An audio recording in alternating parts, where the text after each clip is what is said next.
और ये विश्वास कीजिए कि प्रभु अपने पवित्र प्रतिज्ञाओं के अनुसार हमारे जीवन में कार्य करने जा रहे हैं। प्रभु ने कहा, थके मांदे और बोझ से दबे लोगों, तुम सबके सब मेरे पास आओ, मैं तुम्हें विश्राम दूंगा। इस समय विश्वास कीजिए कि प्रभु की आवाज आपके बीच में गूंज रही है और प्रभु की प्रतिज्ञा आपके जीवन में पूरा हो रही है। प्रभु ने कहा, थके मांदे और बोझ से दबे लोगों, मेरे पास आओ, मैं तुम्हें विश्राम दूंगा। वह इस समय आपको शांति और विश्राम दे रहे हैं। आपके जीवन की हर प्रकार की थकान को प्रभु के सामने लाइए इस समय। मन के हर प्रकार के थकान को प्रभु के सामने लाइए इस समय। हर तरह के बोझ को प्रभु के सामने लाइए इस समय। प्रभु आपके बोझ को अपने ऊपर उठाना चाहते हैं। इसायास नबी के ग्रंथ के अध्याय 53 में हम पढ़ते हैं, वह हमारे दुखों से लदा हुआ था, वह हमारे दुखों से लदा हुआ था। यीशु के कंधों पर अपने दुखों को और अपनी पीड़ाओं को समर्पित कीजिए।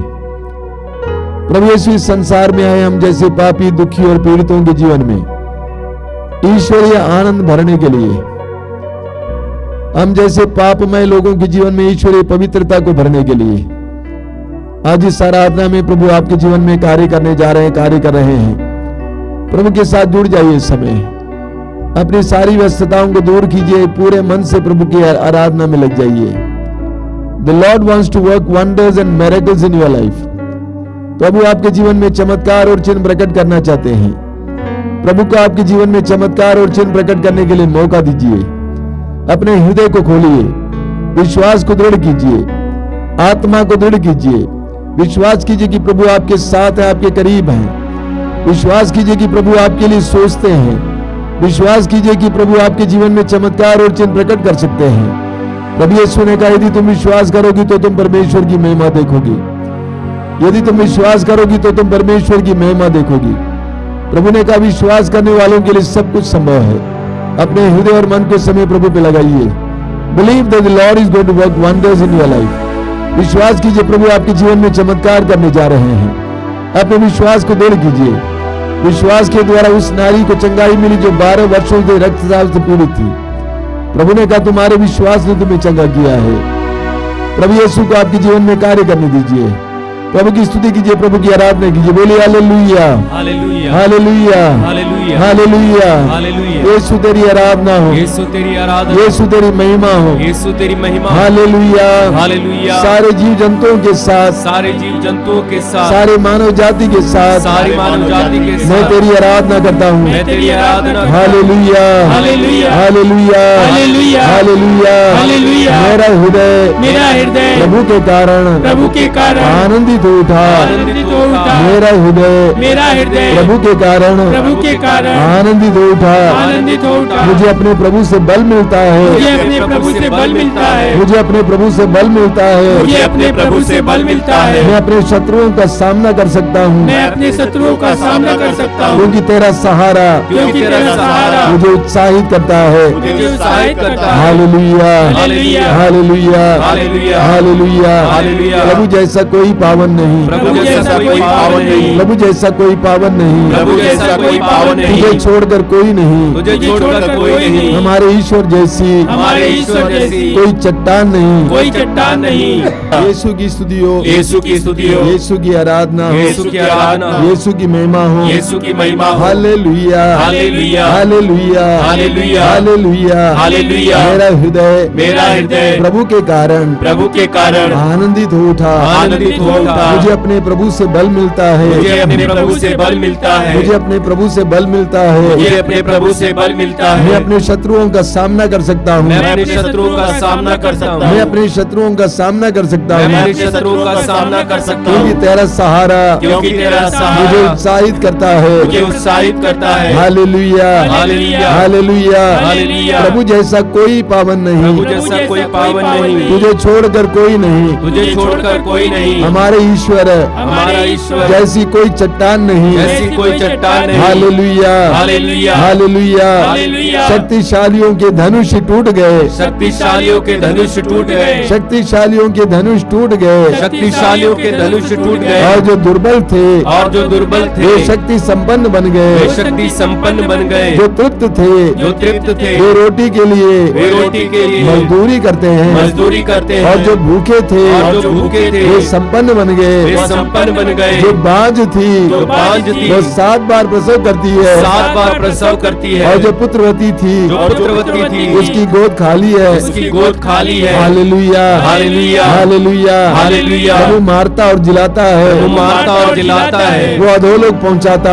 अधोलोक पहुंचाता और वहां से निकालता है, वहां से निकालता है, प्रभु निर्धन और धनी बना देता प्रभु है, निर्धन और धनी बना देता है, वह नीचा दिखाता वह नीचा दिखाता और ऊंचा उठाता और है, ऊंचा उठाता है। Hallelujah hallelujah. Hallelujah hallelujah. वह दीनहीन को वह दीनहीन को धूल से निकालता धूल से निकालता और कूड़े पर बैठे और कूड़े पर बैठे कंगाल को ऊपर उठाकर उठाकर उसे रईसों की संगति में उसे रईसों की संगति में पहुंचाता पहुंचाता है है, और संपन्न के आसन पर और संपन्न के आसन पर बैठाता बैठाता है। है। Hallelujah hallelujah. Hallelujah hallelujah. Hallelujah hallelujah. Hallelujah hallelujah. Hallelujah hallelujah. Hallelujah hallelujah. यीशु तेरी स्तुति, यीशु तेरी स्तुति, यीशु तेरी महिमा, यीशु तेरी महिमा, यीशु तेरी आराधना, यीशु तेरी आराधना, यीशु मेरा प्रभु है, यीशु मेरा प्रभु है। Hallelujah hallelujah hallelujah hallelujah hallelujah hallelujah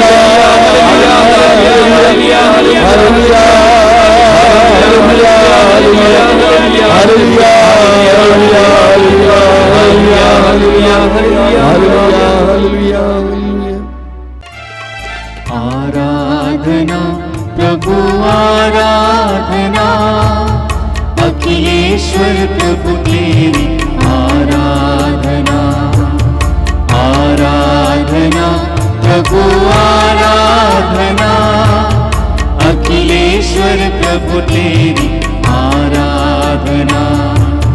वेदी के सामने आए हैं हम सभी करने प्रभु तेरी आराधना। वेदी के सामने आए हैं हम सभी करने प्रभु तेरी आराधना।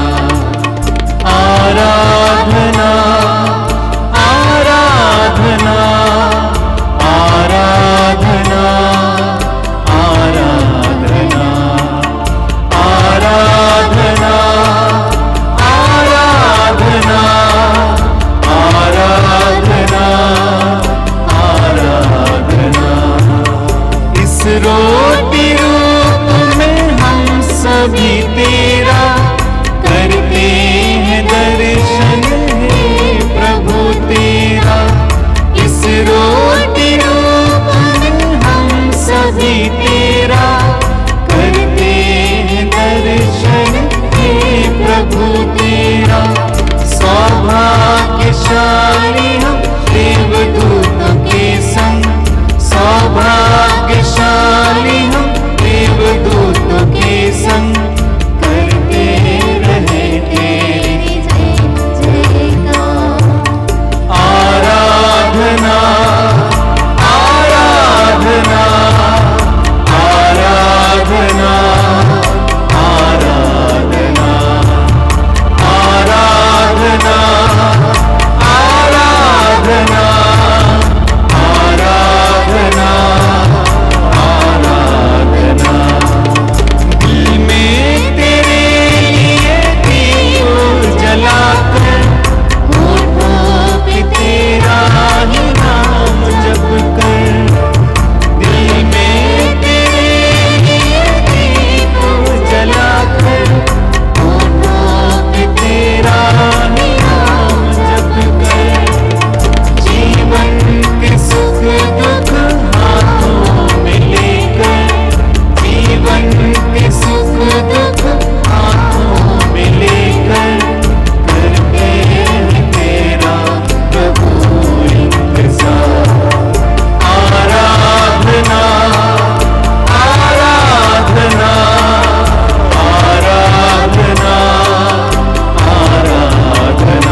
अपनी आंखें खोलिए। मेरे प्रिय भाई और बहनों, यूहन्ना के सुसमाचार के अध्याय 10 उसके वाक्य 10 में प्रभु यीशु कहते हैं, मैं इसलिए आया हूं कि उन्हें जीवन मिले, बल्कि परिपूर्ण जीवन मिले। प्रभु यीशु कहते हैं, मैं इसलिए आया हूं कि उन्हें जीवन मिले, बल्कि परिपूर्ण जीवन मिले। प्रभु यीशु इस संसार में लोगों को परिपूर्ण जीवन देने के लिए आए। प्रभु यीशु इस संसार में उन लोगों को जिनके अंदर जीवन की कमी है, जीवन भरने के लिए आए। प्रभु यीशु इस संसार में जो मृत्यु के वश में है, उनको बचाकर उनके अंदर जीवन भरने के लिए आए। रोगियों को चंगा करके, विभिन्न प्रकार के बंधनों में पड़े लोगों को छुटकारा देकर उनके अंदर जीवन भरने के लिए प्रभु यीशु इस संसार में आए। इस्यास नबी के ग्रंथ के अध्याय 42 उसके वाक्य 3 में यीशु मसीह के बारे में कई वर्ष पहले इस्यास नबी ने भविष्यवाणी की कि वह कुचले हुए सरकंडे को नहीं तोड़ेगा, वह कुचले हुए सरकंडे को नहीं तोड़ेगा और धुआंती बत्ती को नहीं बुझाएगा। और सचमुच 2000 वर्ष पहले प्रभु यीशु के जीवन में प्रकट हुआ। प्रभु यीशु ने लोगों को जीवन दिया, किसी से जीवन नहीं लिया। जिनके अंदर जीवन की कमी थी, प्रभु ने जीवन भर दिया। रोगियों को चंगा करके, बंधनों में पड़े लोगों को छुटकारा देके, मरे हुओं को जिंदा करके प्रभु ने उनके अंदर जीवन भर दिया। यूहन्ना के सुसमाचार के अध्याय 8 में हम एक नारी के बारे में पढ़ते हैं जो व्यभिचार में पकड़ी गई थी। व्यभिचार में पकड़ी गई थी। मूसा के नियम के अनुसार उसके ऊपर पथराव होना चाहिए था, पत्थर से मार डाला जाना चाहिए था। लेकिन ऐसी नारी को, व्यभिचार में पकड़ी गई नारी को प्रभु यीशु ने मौत के मुंह से छुड़ाया। जक्केउस जैसे पापी, जिसको लोगों ने कहा कि एक बहुत बड़ा पापी है, प्रभु यीशु ने कहा ये तो इब्राहिम का बेटा है। प्रभु यीशु ने इस संसार में किसी से जीवन नहीं लिया, बल्कि लोगों को जीवन दिया। और ये प्रक्रिया आज भी जारी है। आप और मुझे भी प्रभु ने जीवन दिया है। और जीवन देने की प्रक्रिया में प्रभु आप और मुझे साथ चाहते हैं। प्रभु चाहते हैं कि हम यीशु की आंखें बने, यीशु के जुबान बने, यीशु के कान बने, यीशु के हाथ बने। इस संसार में जीवन के प्रसार के लिए आप और मुझे इस्तेमाल करें। यूहन्ना के सुसमाचार के अध्याय 15 में हमने वचन सुना है, वह कि 16 में, कि प्रभु ने हमें चुना है, नियुक्त किया है। हमारे इर्द गिर्द, हमारे चारों ओर कितने लोग मौत के वश में हैं, पाप में जीवन जी रहे हैं, बंधनों में जीवन जी रहे हैं, रोग में जीवन जी रहे हैं, अलग अलग प्रकार के बंधन में जीवन जी रहे। कितने युवा आजकल बर्बाद हो रहे हैं, नशे में, वासना, अश्लीलता, गंदे रिश्ते में बर्बाद हो रहे हैं। उन सबको जीवन देने के लिए प्रभु यीशु आप और मुझे इस्तेमाल करना चाहते हैं। आपकी वाणी के द्वारा, आपके कार्यों के द्वारा प्रभु यीशु इनको जीवन देना चाहते हैं। हमें जीवन देने के लिए प्रभु यीशु ने अपने प्राण को गवाया। प्रभु आज आप और मुझसे इतना नहीं चाहते हैं, लेकिन प्रभु चाहते हैं कि हम लोगों के लिए, लोगों को बचाने के लिए, लोगों को जीवन देने के लिए समय दें, अपनी वाणी दें, ऊर्जा का कुछ दे दें, अपने धन में से कुछ दे दें, ताकि लोग बचाए जाएं, लोग अपने जीवन में प्रभु की करुणा और दया का अनुभव कर सकें। यह एक बुलाहट है। प्रभु ने आप और मुझे इसके लिए चुना है। इस संसार में जो निर्जीव सा जीवन जीते हैं, पशुतुल्य जीवन जीते हैं, बुराई के मार्ग पर चलते हैं, उन सभी लोगों को ईश्वर के मार्ग पर लाने की जिम्मेदारी प्रभु ने आप और मुझे दी है।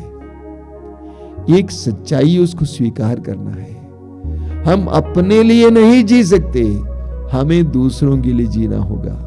जब हम दूसरों के लिए जिएंगे, प्रभु हमारे अंदर भरपूर जीवन प्रदान करेंगे।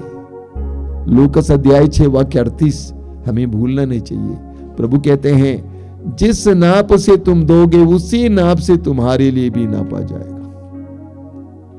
जिस नाप से तुम दोगे उसी नाप से तुम्हारे लिए भी नापा जाएगा। ये पैसे की बात है, ये धन की बात है, ये ऊर्जा की बात है, ये जीवन की बात है, ये मौके की बात है। जितना हम दूसरों को देंगे उतना प्रभु हमें देते जाएंगे, देते जाएंगे, देते जाएंगे।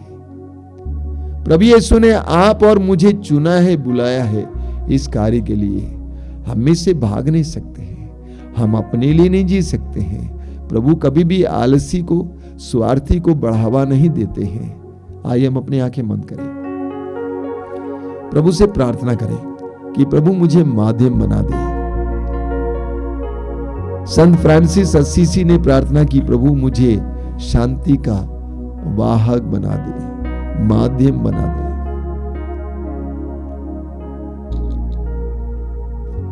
प्रभु से कहे कि प्रभु आज तक मैंने इस बुलावे को महसूस नहीं किया था। मेरे इर्द गिर्द, मेरे चारों ओर कितने ही लोग दुख और पीड़ा में जीते हैं, निराशा की जिंदगी जीते हैं, बुराई की जिंदगी जीते हैं, अश्लीलता में, बुराई में, नशे में बर्बाद होते हैं। उनको बचाने का काम तूने मुझे सौंपा है। मैं नहीं जानता था यीशु, आज से मुझे उत्साही बना, उदार बना। तेरे पवित्र वचन पर विश्वास करने की कृपा देना कि जिस नाप से तुम दोगे उसी नाप से तुम्हारे लिए नापा जाएगा। अगर मैं दूसरों के परिवार में शांति के लिए प्रयास करूंगा, मैं जानता हूं कि तू मेरे परिवार में भी शांति का दान देगा। अगर मैं दूसरों की ऊर्जा, उनके स्वास्थ्य, उनकी चंगाई के लिए काम करूंगा, मैं जानता हूं कि तू मुझे स्वास्थ्य देगा। यदि मैं दूसरों को आशा प्रदान करूंगा, तू मुझे आशा प्रदान करेगा। जिस नाप से मैं दूंगा उसी नाप से मेरे लिए नापा जाएगा। प्रभु यीशु मुझे भी तेरी तरह जीवन बिताने की कृपा दीजिए, एक ऐसा जीवन जिसमें लोगों के लिए स्थान है, लोगों के लिए जी सके, तेरी प्रजा के लिए जी सके, तेरी प्रजा के लिए जी सके। आइए हम अपने दोनों हाथ स्वर्ग की ओर उठाएंगे। संत फ्रांसिस असीसी की तरह हम भी प्रार्थना करेंगे, प्रभु मुझे शांति का समाज बना, मुझे प्रेम देने वाला बना, मुझे समझने वाला बना, मुझे दूसरों को बढ़ावा देने वाला बना, मुझे दूसरों को जीवन देने वाला बना। स्वतंत्र हो तो इस समय प्रार्थना करते हुए प्रभु की स्तुति और आराधना करेंगे। Hallelujah hallelujah hallelujah hallelujah hallelujah hallelujah hallelujah hallelujah hallelujah hallelujah hallelujah hallelujah hallelujah hallelujah hallelujah hallelujah hallelujah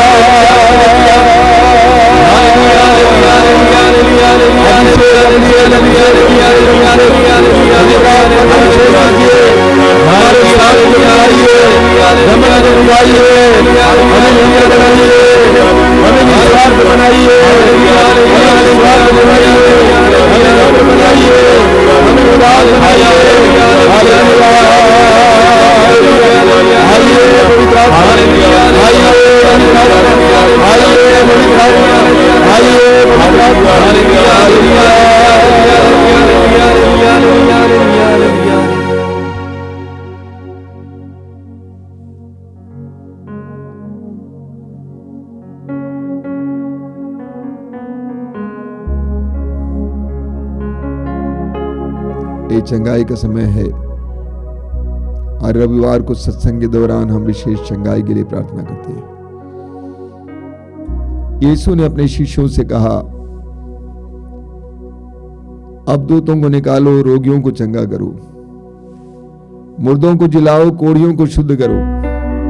तुम्हें मुफ्त में मिला, मुफ्त में दे दो। प्रभु ने हमें विश्वास के द्वारा यह सामर्थ्य प्रदान किया है। प्रभु ने अपने शिष्यों को अबदूतों को निकालने का सामर्थ्य दिया, रोगियों को चंगा करने का सामर्थ्य दिया। वही सामर्थ्य आज हमें भी दिया है, आप और मुझे भी दिया है। हम इसको इस्तेमाल करेंगे। मार्कुस अध्याय 16 वाक्य 17 में प्रभु कहते हैं, विश्वास करने वाले मेरा नाम लेकर अबदूतों को निकालेंगे, वे रोगियों पर हाथ रखेंगे और रोगी चंगे हो जाएंगे। हम इस समय विश्वास के साथ प्रार्थना करेंगे। हमारे बीच में जो रोगी है, इस समय अपने रोगों को प्रभु के हाथ में समर्पित करना कि आपके परिवार का कोई बिस्तर पर पड़ा है, उनको इस समय प्रभु को समर्पित करना। कि आपके परिवार का कोई अस्पताल में पड़ा है, उनको इस समय प्रभु के हाथ में समर्पित करना। यीशु के सामर्थ्य से, यीशु के पवित्र वचन के सामर्थ्य से, यीशु के पवित्र देह और रक्त के सामर्थ्य से, यीशु के पुनरुत्थान के सामर्थ्य से इस समय रोगियों को चंगाई मिलेगी। पूर्ण विश्वास के साथ अपनी परिस्थिति को प्रभु को समर्पित करना। क्या वैद्यों ने, डॉक्टरों ने कहा कि आप चंगे नहीं हो सकते हैं, प्रभु के हाथ में दीजिए। आपके शरीर में कैंसर हो, कोई भी रोग हो, इस समय यीशु के हाथ में समर्पित कीजिए। पूर्ण विश्वास करना कि प्रभु यीशु को सब कुछ पर अधिकार प्राप्त है। प्रभु ने कहा स्वर्ग में और पृथ्वी पर पूरा अधिकार मुझे मिला है। स्वर्ग में और पृथ्वी पर पूरा अधिकार मुझे मिला है। स्वर्ग में और पृथ्वी पर पूरा अधिकार मुझे मिला है। समर्पित कीजिए, समय समर्पित कीजिए। एक एक रोग को समर्पित कीजिए। विश्वास करना कि प्रभु आपके जीवन में इस समय कार्य करने जा रहे हैं। यीशु आपके जीवन में कार्य करने जा रहे हैं। यीशु का पवित्र रक्त आपके शरीर में इस समय बह रहा है। यीशु का आत्मा आपके अंदर कार्य कर रहा है। यीशु का पवित्र रक्त आपके शरीर में इस समय प्रवाहित हो रहा है। आपके शरीर के उन हिस्सों में जहां पर रोग है, यीशु इस समय मिटा रहा है। एक एक जगह को जहां पर बंधन है, यीशु इस समय दूर कर रहे हैं। इस समय समर्पित कीजिए, अपने रोगों को प्रभु को समर्पित कीजिए। यीशु को आपके जीवन में कार्य करने दीजिए। स्वतंत्र होकर समय मुख खोलकर प्रभु की स्तुति करते जाइए।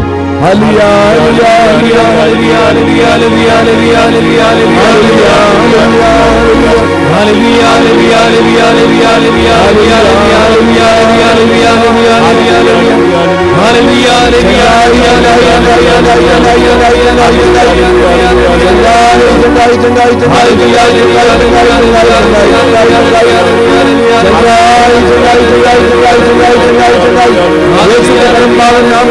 हर तरह के रोग से, बड़े से बड़े रोग से,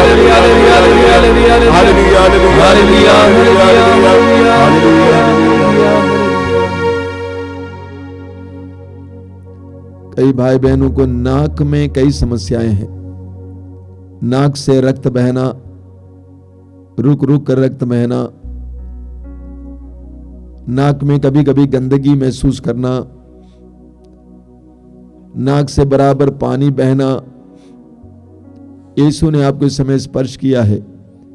चंगाई पाइए, धन्यवाद दीजिए, साक्ष्य सुनाइए। धन्यवाद यीशु, तेरी महिमा, तेरी स्तुति, तेरी आराधना, तेरी स्तुति, तेरी महिमा, तेरी आराधना। कई लोगों को सिर के ऊपरी हिस्से में दर्द होता है। ऐसा लगता है जैसा कि कोई बाल नोच रहा है। सर के ऊपरी हिस्से में दर्द, ऐसा लगता है कोई बाल नोच रहा है, जिसके कारण रात को बार बार जागते हैं। प्रभु यीशु इस समय आपको चंगाई दे रहे हैं, स्पर्श कर रहे हैं। चंगाई पाइए, साक्ष्य सुनाइए, प्रभु को धन्यवाद दीजिए। प्रभु के वचन के अनुसार जीवन जीना शुरू कीजिए। दांत की बीमारी से कई लोगों को प्रभु यीशु चंगाई दे रहे हैं। दांत की बीमारी, पुरुष हो या नारी हो, दांत की बीमारी से, लिकोरिया, दांत इत्यादि अंदरूनी बीमारियों से कई लोगों को चंगाई मिल रही है। धन्यवाद दीजिए, साक्ष्य सुनाइए। कुछ लोगों के कान में कुछ गिर गया था, अंदर कुछ चला गया था, अभी भी वे परेशान हैं। अचानक प्रभु उसको निकालने जा रहे हैं और आपको स्वतंत्र करने जा रहे हैं। प्रभु को धन्यवाद देना, घोषणा करना, साक्ष्य सुनाना। प्रभु संदेश दे रहे हैं, बराबर निरंतर प्रार्थना करो, निरंतर प्रार्थना करो, निरंतर प्रार्थना करो, हमेशा प्रार्थना करो।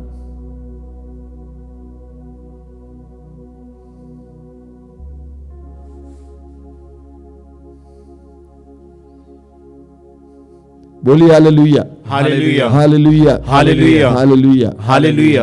अभी जल्दी आशीष की प्रार्थना है। उससे पहले मैं आपको बताना चाहता हूं कि हमें खेद है कि कई दिन से हमारा रेडियो बंद पड़ा है, कुछ समस्याओं के कारण। समस्याओं का समाधान हो रहा है, 2-3 रोज के अंदर वो पूरी तरह से विधिवत चलेगा।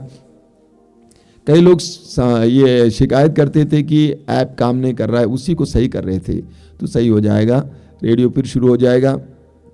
आप जरा ट्राई कीजिएगा, शुरू होगा तो ज़रूर उसको इस्तेमाल करें, मातृधाम रेडियो।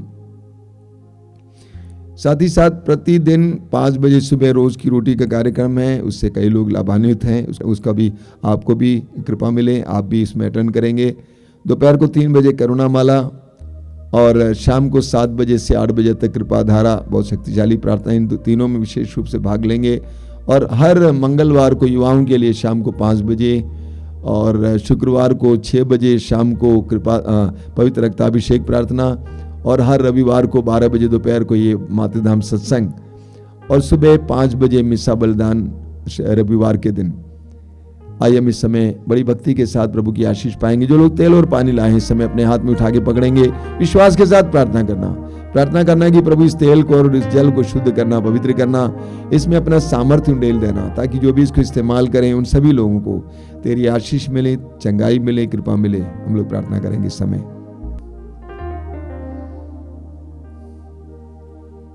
बोलिए हालेलुया, हालेलुया। यीशु की स्तुति हो, यीशु की स्तुति हो, यीशु की आराधना हो, यीशु की आराधना हो। हे प्रभु यीशु, हे प्रभु यीशु, इस जल को और इस तेल को आशीष दीजिए, आशीष दीजिए, इसे शुद्ध कीजिए, इसे शुद्ध कीजिए, पवित्र कीजिए, पवित्र कीजिए, चंगाई के लिए, चंगाई के लिए, बंधनों से आजादी के लिए, बंधनों से आजादी के लिए, दुष्ट आत्मा से छुटकारे के लिए, दुष्ट आत्मा से छुटकारे के लिए इस्तेमाल कीजिए, इस्तेमाल कीजिए। Hallelujah, hallelujah, hallelujah, hallelujah, hallelujah, hallelujah.